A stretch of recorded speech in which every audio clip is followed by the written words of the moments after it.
நம்ம ஏற்கனவே பலமுறை சொன்னோம். இந்தியா வந்து ஒரு உற்பத்தி மாநிலம், ஒரு நாடு, உற்பத்தி நாடு மட்டுமே இல்லை, இது வந்து கன்சியூமிங் நாடும் கூட.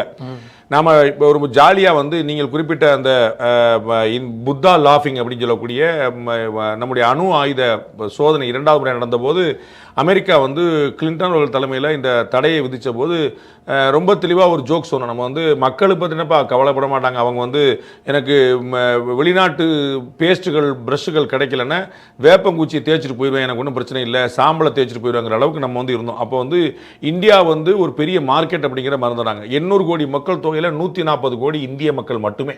அப்போ வந்து மோர் தென் 15% ஆல்மோஸ்ட் அந்த அளவுக்கு நம்ம இருக்கக்கூடிய நம்ம பாப்புலேஷன், நாமளே ஒரு பெரிய மார்க்கெட்.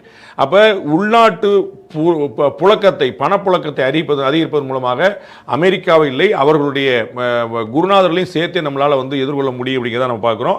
அதற்கான ஒரு பிரில்லியன்ட் மூவ். இது நம்ம வந்து பலமுறை இந்தியா வந்து ஒரு பெரும் சந்தை அப்படிங்கிறது நாம ஏதோ கண்டறிஞ்சு சொல்ல வேண்டியதில்லை. நரேந்திர மோடிக்கு மட்டுமே தெரிஞ்சதில்லை, அது வாஜ்பாய் காலத்திலேருந்து அதுக்கு முன்னாடியுமே தெரிஞ்சிருந்தது.